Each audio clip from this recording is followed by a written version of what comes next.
Hello and welcome to today's Taxpayers Alliance briefing on our Jewel in the Crown flagship publication. Yes, you heard me right. It is indeed our 2021 Town Hall Rich List. My name is Georgiana Bristol and I'm the Development Director here at the Taxpayers Alliance, and I will be chairing this briefing today with Scott Simmons, the policy architect of this year's report, and Harry Phone, our grassroots campaign manager. Released earlier this month, the Town Hall Rich List, our annual publication in which we reveal the sheer scale of councillors' pay, perks, payouts and pensions. This is a report we have been producing since 2007, so 15 years old this year. I know many of you have followed the results of the Town Hall Rich List year on year, but just by way of a little bit of scene setting, back in the seemingly gentler days of the noughties, when Cameron was hugging hoodies rather than civil servants, and words like epidemiologist were yet to bounce off the tongue, something exciting had happened. Freedom of information requests were suddenly given the green light. From a policy analyst's perspective, Christmas had come early. Matthew Elliott and Andrew Allen, founders of the Taxpayers Alliance, off the back of this, set in motion the first Town Hall Rich List, with FOI sent to, I want to say all corners of the globe, but I think that might be stretching it a touch, but to councils across the country with the mission to find out which council execs were paid over £100,000 and what other erroneous costs councils were racking up. When I asked Matthew about this first Town Hall Rich List the other day, he let out a wearisome sigh. It had been an enormous process with months and months of chasing, but the end result was the first real document that provided this crucial information. That really comes to the nub of it. The TPA's purpose is to create better informed taxpayers as the UK's waste watchdog, who can then judge, in the case of the Town Hall Rich List, whether the council represents good value for money. Information is power, as they say. Fast forward to 2021, and it is now standard for councils to publish this annual information, although sometimes neatly tucked away. This is in no small part due to the tireless work of the Taxpayers Alliance. This publication also spawned a generation of think tank FOI-driven research projects, which has and continues to expose all manner of information. So, without further ado, moving on to those all-important questions. Harry, I'm going to start with you. As we live through a pandemic, words I never thought I would utter, and the exorbitant costs of things like track and trace as we coming up to 37 billion, why are the Town Hall Rich List results still so important?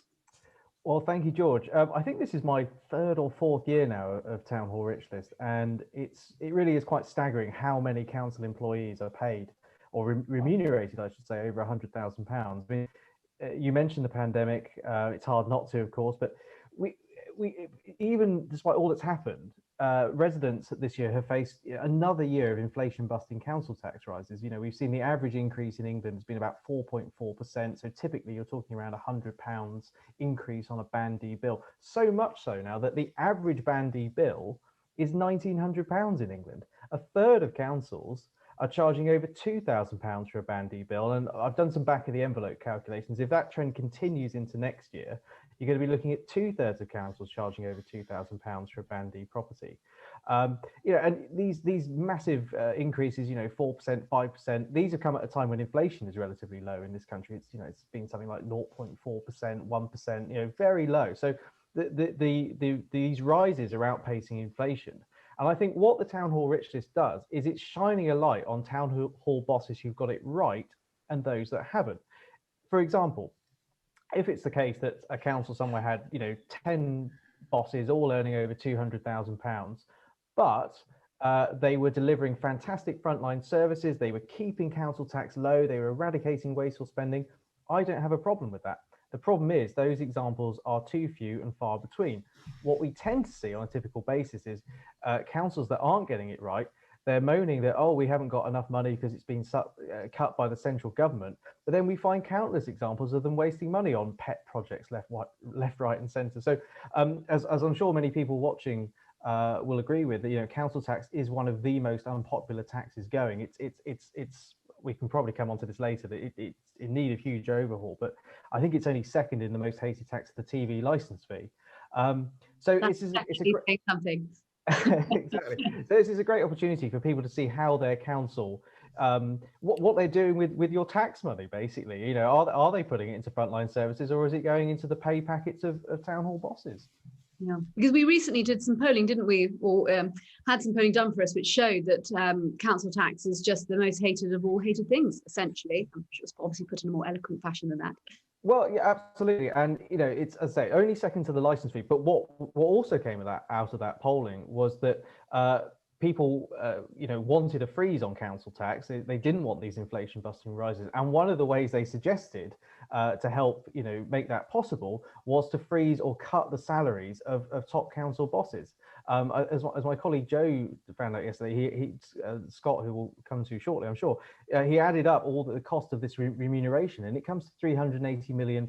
You know, and that's just in 1 year. So over, you know, the course of a few years, you're soon into the billions. So, you know, in these especially tough times where many people have lost their jobs, we don't really want to see council tax money lining the pockets of town hall bosses. It should be going into providing the best frontline services possible. Yeah, absolutely. Now, Scott, you are the artist in this piece. You produced this year's Town Hall Rich List. Maybe you can tell us a little bit about your process and the purpose of this. Thanks, George. Well, as you previously mentioned, I'm very fortunate that I don't have to rely on freedom of information requests anymore.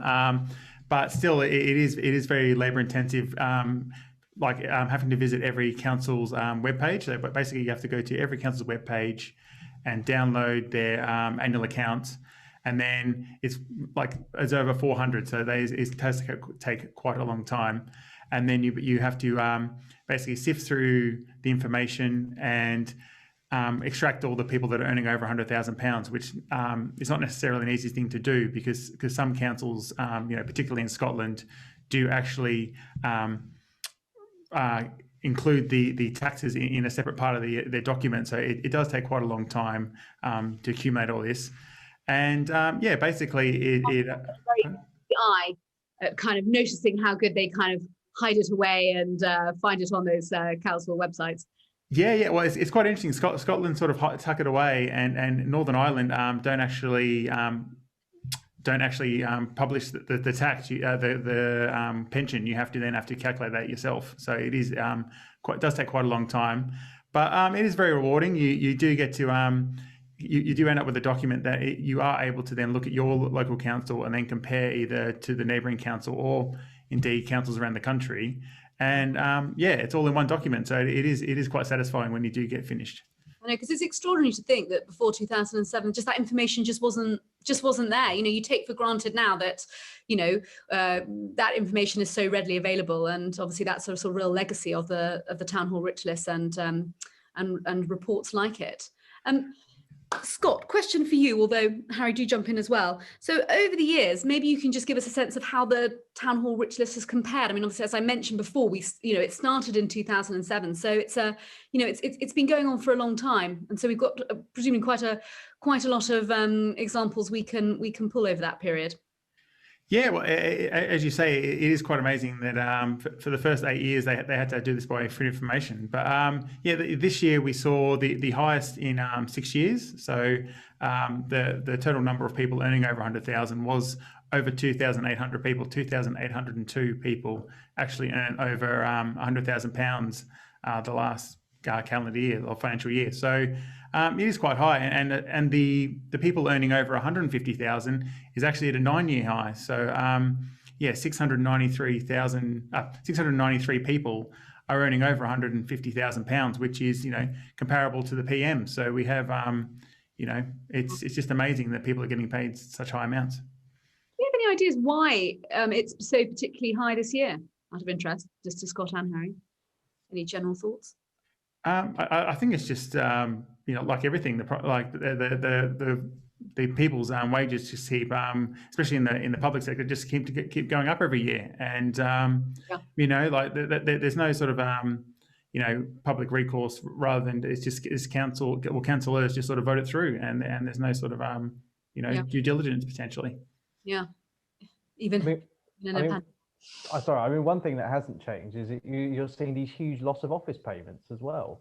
I think last year there was someone in Slough who thanks for loss of office payment, pension, and all that stuff was on £600,000 in 1 year. Okay, they left the year after that. And again, this year we had someone in Coventry who got a huge exit payment of, was it about £400,000, Scott? And now, you know, they received 575 grand of remuneration in just 1 year. You know, these are things people in the private sector can only dream of. And, you know, this is the great work that Scott does. You can see it all broken down by salary, pensions, expenses. I mean, the pensions, we've talked about public sector pensions before, but compared to the private sector, I mean, it's just incredible how good these pensions are. And it's no wonder that many people feel that some of these council bosses are being rewarded for failure. You know, one of the first things I go and check is I've got a sort of a mental list of the worst offending councils when it comes to wasting taxpayers' money. I go straight to those on the spreadsheet and see how many bosses they've got. And you know, I'm sure Scott will come on to this, but you know, Essex has been another offender this year for the amount of staff it's paying over 100 grand, and no wonder that so many taxpayers are angry. Yeah, absolutely. Well, really question probably starting with you, Scott, and sort of really tying on to what Harry was just saying there, but can you tell me about some of the worst offending councils this year and previously? Who are there? Well, this year we have Essex Council. They have the highest amount of people earning over £100,000. So there's 40 people, which was up from 5 from last year. So you have basically the council putting up taxes by 3.99%, so 4% basically. But the people earning over 100,000 went up 12%. So in that same council, so it's just people have to wonder where this sort of money is going. And Glasgow, for example, you have 14 people, up from 12 the previous year, earning over 150,000. So that's £2.1 million just with 14 people. And you have to sort of say, well, are they sort of worth paying them more than you would pay, say, a minister, a UK minister that runs the whole country? It's it's quite staggering. And in terms of sort of more general waste with the councils, is there anything there that you can tell us about? Well, as Harry previously mentioned, like Coventry Council, their deputy chief executive, including payouts, is on received £573,000 last year. So it's sort of it's just sort of like astonishing amounts of money. Well, also this year this year is the same as last year. The average amount of people earning over 100,000 is 1.7 per council. So you have like each council has at least one person earning over £100,000, which is huge. Harry, anything else that you want to add into that? It would be remiss of me not to mention our friends in Croydon, the Croydon Constitutionalists, who do some great work on this, and they actually did some further analysis of this. And anyone who's familiar with Croydon will know that this is a council that's effectively gone bankrupt twice in the last 12 months or so because of its ridiculous plans to enter the housing market and its commercial investments and whatnot. But it's quite interesting that you've got Croydon had 19 staff receiving remuneration in excess of £100,000. Neighbouring Bromley only had 9. These are these sort of great regional comparisons that the Town Hall Richness picks out. And guess what? Council tax is higher in Croydon. There is certainly in a lot of cases a correlation with this going on, and it comes back to this point. People are paying top dollar for their council tax, but they are not getting the results they deserve. Just coming back to Essex as well, one of the arguments that's made about Essex, one of the defences that's made by Essex is, oh well, we're a large council, we're a large county council, so obviously we need all this stuff. Now I can to a certain extent accept that argument, but what you have to remember, of course, it's not a unitary, it's a county council, so it's made up of districts and boroughs, and indeed within those districts and boroughs you have more people, more council employees receiving over £100,000. So in a way you can argue that the number is actually higher than 40. It's not like a unitary like Wiltshire where I forget the number off my top of my head, but I've probably got it here on a map somewhere. But in fact, actually, in Wiltshire, it's quite amazing. It's only 7 when you consider how big a council that is. So there's some huge discrepancies here. Actually, one thing I did want to ask Scott about, for the benefit of our viewers, we put all the results into what we call a heat map across Britain, so you can sort of see who's the worst offenders.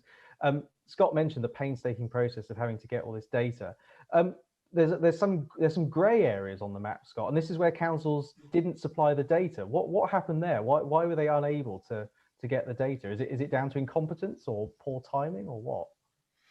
Well, basically, what they by law they have to publish their accounts by the end of November, and so basically, look, we wait till December, obviously, to then accumulate all that data. But yeah, some don't. So it could be, for examples of where the council basically has gone bankrupt in sort of Northamptonshire. There's sort of examples like that, or others have just sort of like had the excuse of like we're waiting for audit, or just sort of come up with some half-hearted excuse not to publish their accounts. It's not sure what sort of like recourse that sort of brings, where they're basically breaking the law really in not producing this sort of data. It does seem rather worrying that they can't get their accounts produced on time. But anyway. I assume, Harry, as the data comes in, your kind of marvelous heat maps will continue to be populated. I mean, to be fair, there aren't too many, but I think there's more than in previous years where data hasn't been supplied. But yeah, as soon as the data is available, we will get it published. Absolutely. We talked about some of the worst, but as you quite rightly said, Harry, obviously there are good examples in there, and the TPA, we want to highlight those as well, because lots of councils obviously do great things as well. So maybe question to you both: can you give me some examples of some of the best?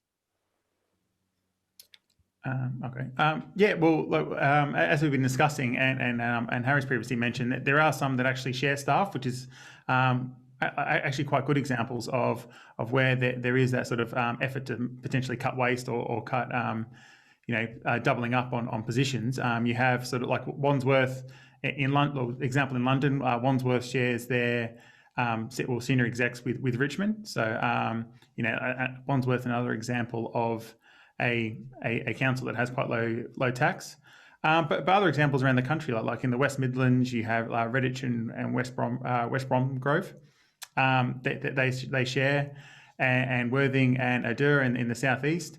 And guess what? Like Redditch and Worthing don't have any people earning over 100,000 because you have that sort of sharing. So I think that sort of burden sharing might be a good example of where councils can actually not duplicate like such expensive positions that are not necessarily needed.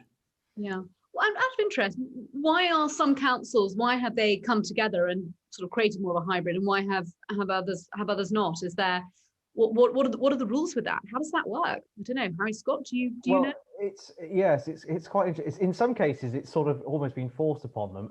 I think there were one of the West, or was it East Sussex, had such a disastrous issue with one of its services that they pretty much were forced to do it because things were so bad. I mean, generally speaking, the job of one chief executive or director of children's services or something like that, there's a lot of overlap between the two councils. I mean, in theory, really, all that's changing is the letterhead on the top of the paper. So you don't really need two specialized people in this. You can just have one person doing it. And the great advantage is, as Scott sort of alluded to, was rather than two councils paying someone on, say, £125,000 a year, and that's costing the taxpayer £250,000, you can then actually pay one person £125,000, and the cost across two councils is what, 67 and a bit, or whatever it is. There's huge advantages. More and more councils seem to be doing it, encouraging, or at least from what I've seen. And it seems to me that the savings to the taxpayer are obvious, and I would encourage more to do it. Interesting as well, Scott mentioned Westminster and Wandsworth. Just wanted to come on that quickly, because those are the two councils in the entire country with the lowest council tax. I believe it's sub £1,000 for a Band D property. Now, I think there's probably some leeway to be given. They probably have less issues with adult social care and things like that. But it's quite interesting that you've got 35 staff in Westminster being paid over 100 grand, but still they're keeping council tax low. So it's one of those interesting ones. And this is the brilliant thing about the Town Hall Richness. It reveals all these interesting things that we wouldn't normally know about.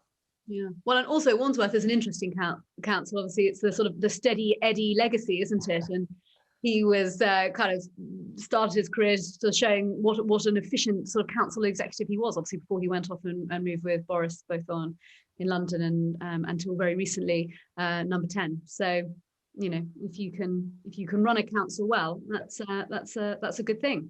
They always compare Wandsworth with Lambeth. I think there's a street where on one side you pay Lambeth council tax, and on the other side you pay Wandsworth, and the difference in council tax is quite staggering. It's one of the seeing he's getting their stuff done better. Right.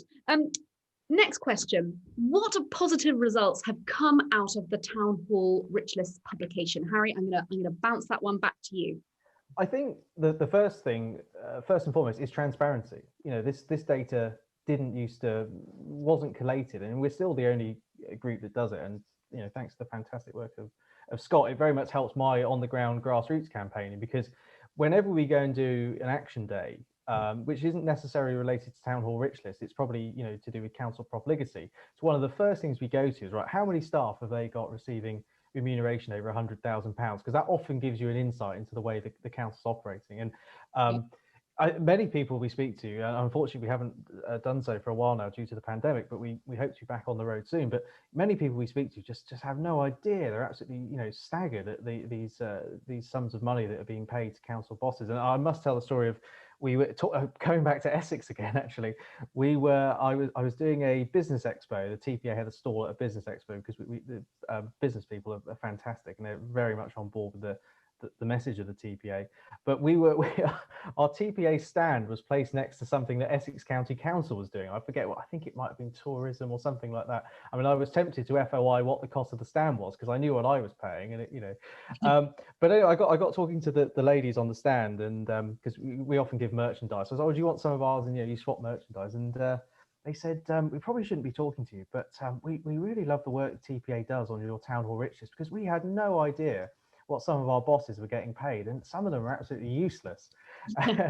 And so it's not just people on the street, it's the staff as well in some of these councils, because they often will firsthand know about some of the inefficiencies, and they see these crazy salaries being paid. But I mean beyond that as well, it's also helped shine a light on some of the ridiculous exit payments that have been paid to council bosses. There was someone in Surrey Heath, and got a pay rise despite woeful performance. And thanks to our efforts and that of the local media, an investigation basically concluded that those payments were unlawful and unprecedented. So I think it puts pressure on councils now that they can't get away with what they used to be able to do. They have to, always in the back of their mind, they're thinking, well, if we give this person this massive pay rise, the TPA are going to be on our case.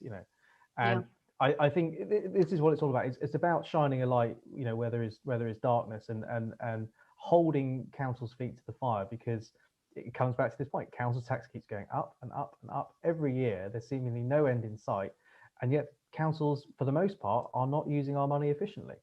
Yeah. Well, TPA is Britain's waste watchdog. That's extremely, extremely important. And as you say, if the numbers are just going up, that extra scrutiny is absolutely vital. Absolutely.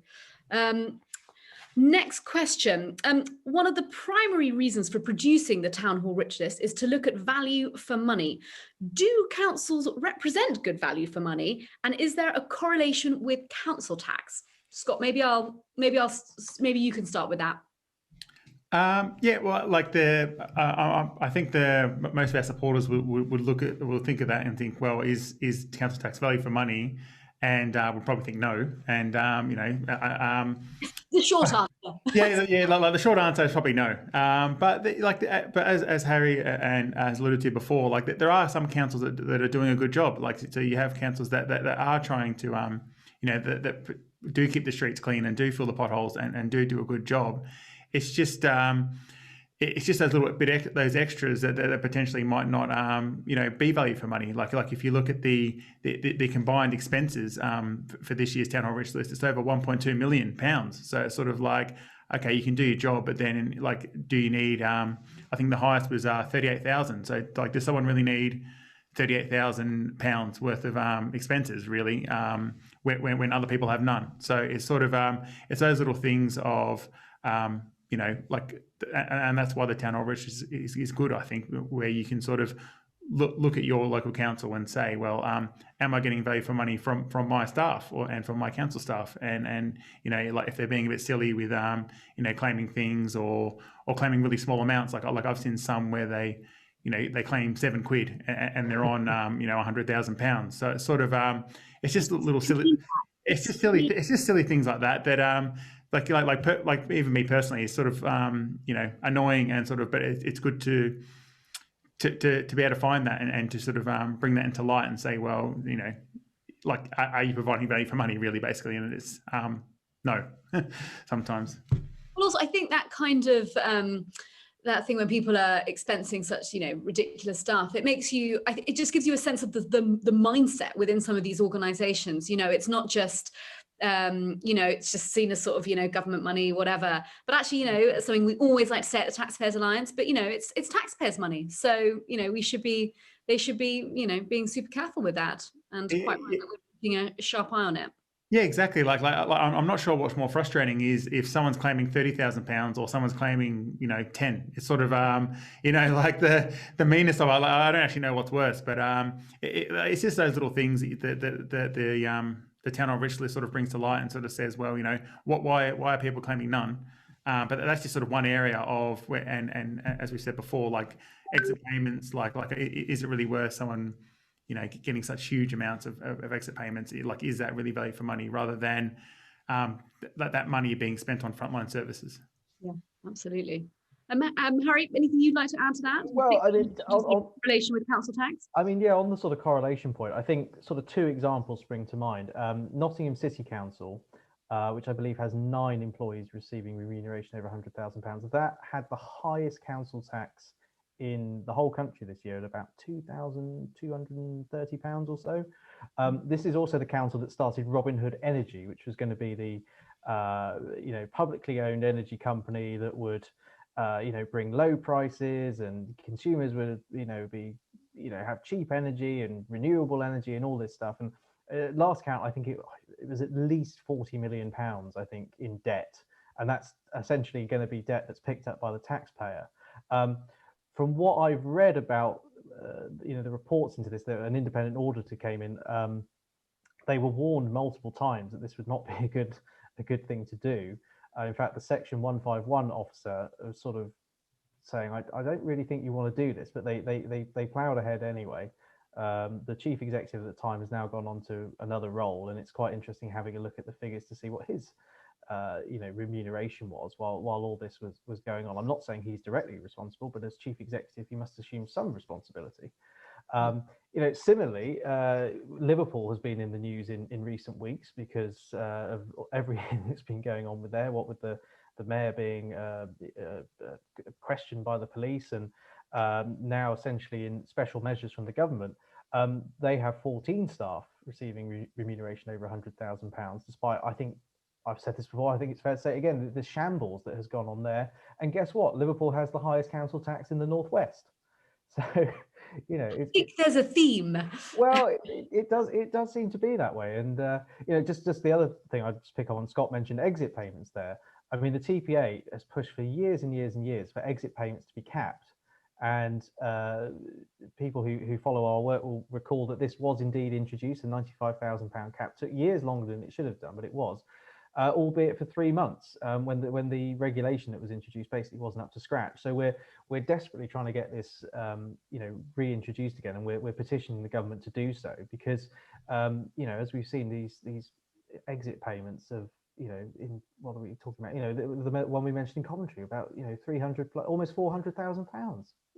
It's just scandalous, And I don't even think the person was in the job that long. It wasn't like they've been there 25 years or something like that. So, I'd say generally speaking, there is a bit of a correlation, and for the most part, a lot of people feel that their council doesn't represent good value for money. Yeah. Which is so very sad. P.S. I'm quite jealous that you got shambles and scandalous into that answer.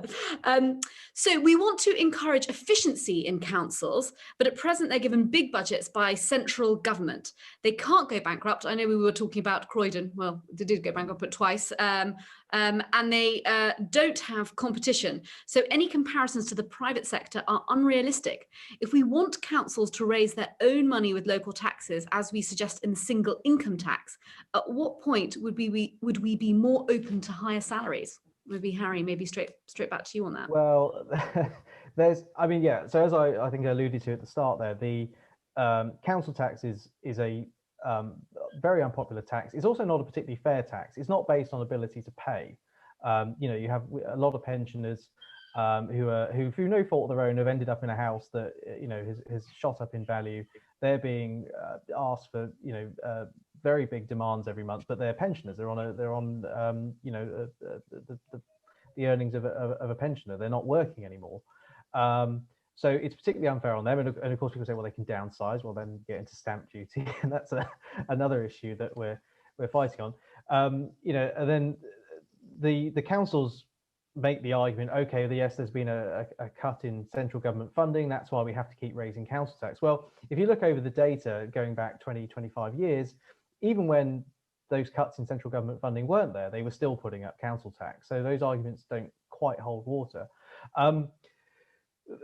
But ultimately, this is a tax that needs reform. I mean, at the moment, we have the problem where business rate retention at council level, they were supposed to be able to retain 100% of business rates at the moment. I mean, we have this ridiculous situation where money is collected locally, sent to London, and then comes back, from London again.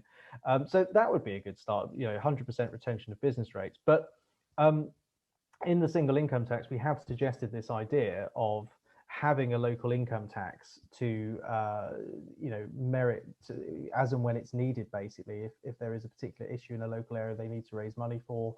But also you get a little bit of competition between councils, because there's this option, well, if so and so put their local income tax up by 5%, we're going to keep ours low or something, try and attract more people here. But as to your point about would we be open to people on higher salaries, yes, on the proviso that they are, as I said before, delivering the best public services. They are ramping up efficiency, eradicating wasteful spending, and keeping council tax as low as possible. Then I have no problem with it. But as I said, I feel like I asked you the hard question there. Yeah, as I said before, these the local government will argue, oh well, we've got to pay top dollar to get the best staff. Now, I have yet to see an example of one of these highly paid execs going on for a role in a FTSE 100 company, if they're that good. I mean, if viewers know of one, please send it to me, because I'd love to hear about it. But It's like your next con home piece. Exactly, but I suppose I am slightly cynical about their performance. But given all the wasteful examples, you mentioned con home. I'm never short of examples to write about council profligacy, because there's so many, and your inbox, Harry. Exactly. Until the council's like, there's no more fat left to trim. Not true, and only then, when they say there is no more fat left to trim, will I really truly accept that they need higher council tax.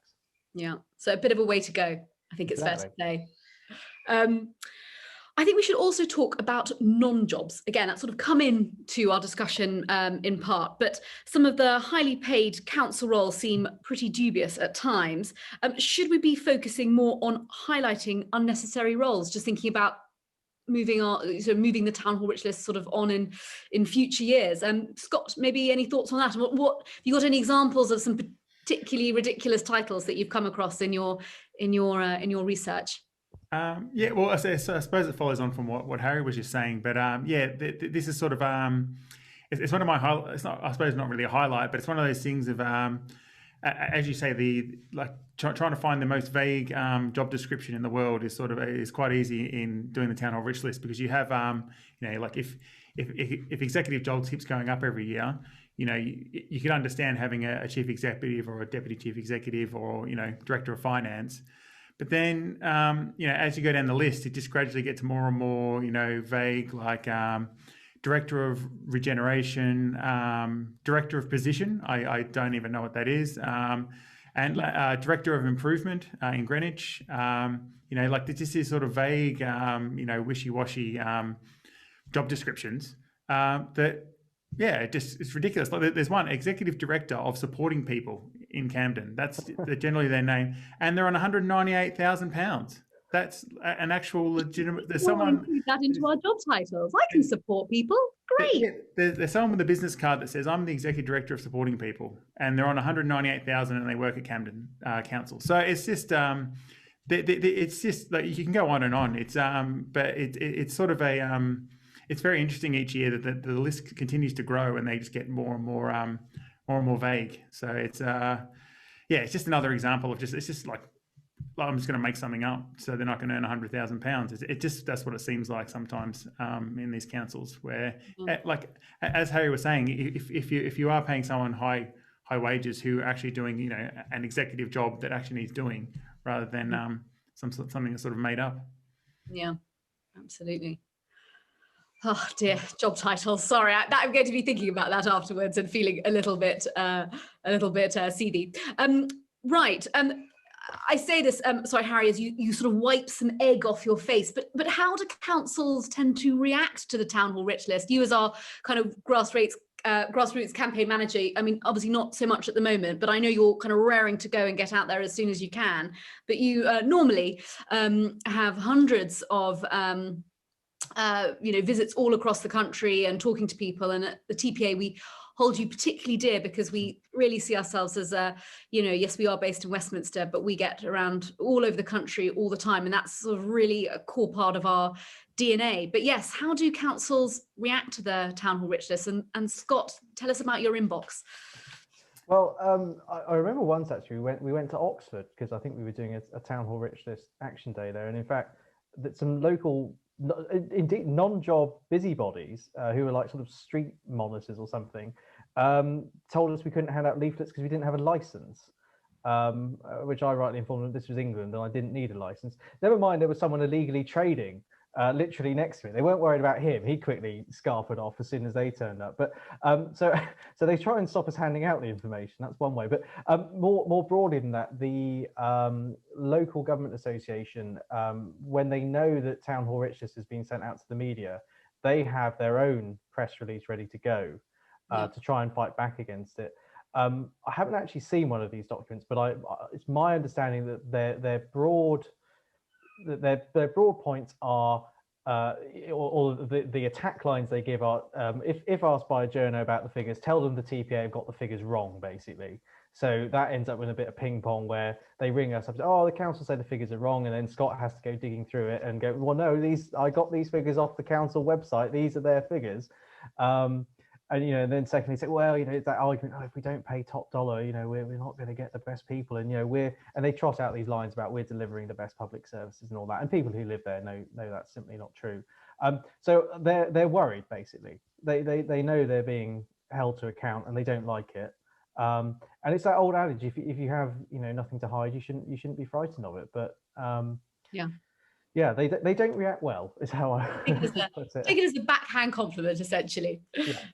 As Harry said, like we sort of this is my third year being involved with the Town Hall Rich List, and it's amazing. You get the usual suspects with the usual excuses. Sort of it's sort of certain councils are always either dispute the figures or they come up with this sort of like that you're including things like the pensions, and it's like, well, that's a cost to the taxpayer. So all these, they say, that's not my salary, that includes my pension, and it's sort of like these sort of defences that they put up. But this year we actually we put out a frequently asked question, piece of work to go inside with the Town Hall Rich List, because I think we just got sick of the same excuses year after year. So when we sort of briefed it out to journalists, it's sort of saying, well, this is the sort of this is the rebuttal you can have when the council sort of come up with some sort of half-hearted justification for these large wages. So as Harry said, like we get a lot of flack, but then I think we also kind of like to watch the in the regional papers, people sort of squirm a bit and sort of have to justify why they're getting paid this sort of money. Well, and the Town Hall Rich List gets, a huge press response every year, and massively so in all those regional papers. And the reason it's picked up is because it's, it's of interest and people want to see what their local councils are they're doing. I would also hope, and this might be my sort of my inner optimist, that for the better councils and council execs who are doing a good job, I would have thought secretly they might like to see some of their counterparts that aren't doing so well be, dare I say it, sort of name and shamed a bit. Because it must be really frustrating if you're doing a really good job and actually you know that your councils run really well, and you know there are obviously ones out there that aren't doing as good job and give them a bad name. So I would hope there's there's a bit of that as well. Yeah, exactly. Like if you look going back to our our previous councils that are good on council tax, like you look at Wandsworth, their chief exec is only on just over £100,000. So it's sort of, whereas you have others that are on 200 plus, like up my council Lambeth, the person there's on 200,000, and you think, well, are they doing twice as much? Are they twice as good as their job? I don't think so. I think they're just basically not providing value for money. Yeah. Well, someone who's also in Lambeth, I would concur, Scott, on that point. I'm gonna come to my last question, and Harry, this one's really for you. Can you tell us more about how you use the results and what the interest in this year's Town Hall Rich list was like? Yeah, well, we had to do things slightly differently this year, and indeed last year actually. But we would normally be doing our Rich List Roadshow at this time of year, where we go out to visit some of the worst offending councils, and we hand out leaflets and speak to people in the street and do all that wonderful grassroots stuff. But we've had to do it slightly differently this year. So we've been to these places, but we've only sort of we've been to record videos there for social media, which we've then targeted at people in those areas. So we're still getting the message through, just in a slightly different format. But yeah, I think it's a great way to engage with our supporters and indeed find new supporters. And it's as you say, it's that all important thing of getting out of Westminster. So hopefully, as restrictions ease, we'll be going to all four corners of the country, meeting lots of new people, getting more supporters on board, getting this information out there, because I think that's the key thing. I think I think it's fair to say there's a bit of disinterest in local politics in this country, judging by voter turnout. And I think not that we're trying to influence the way anyone votes, but I think getting people more engaged in local politics can only be a good thing, because then you've got, I think it was Eric Pickles who said, these armchair waste watchers, who can keep an eye on their councils, because this is what the TPA really relies on. It's people giving us those examples that we can go out there, investigate, and say, hang on to the council, what on earth are you doing over here? So yeah, absolutely. It's so fingers crossed things get back to normal as soon as possible, because myself and the whole team are itching to get out there and meet people and tell them all about our great research. Well, we're all looking at the roadmap closely, possibly in my case to think when I can go to a restaurant and sit indoors, but you're like, oh, when can we go? When can we take the team out on some trips? So yeah, hopefully not long. Well, I think on that note, I'm gonna bring this Town Hall Rich List briefing discussion to a close, and just to say, Harry, thank you very much indeed, and Scott too, for all your enormous hard work in putting together this year's Town Hall Rich List. I'd also like to say thank you to all the audience watching today. We couldn't do all the wonderful work that we do without your support, so thank you so much.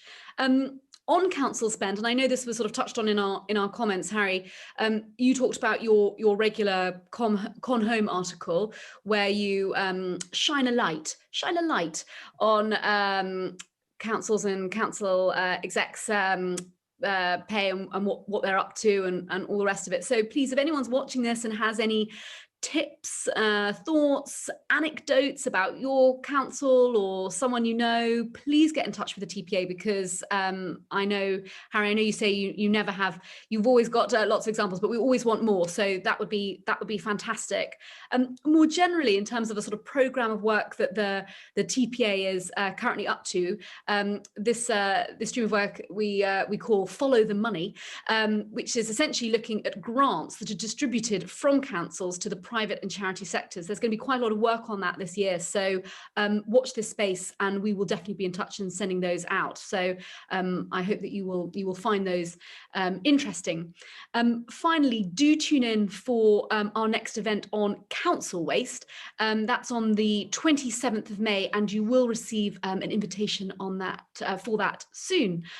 So lastly, thank you so much again for tuning into this event. It's been wonderful having this discussion, and I feel I've said this a lot recently, but I'm going to say it again.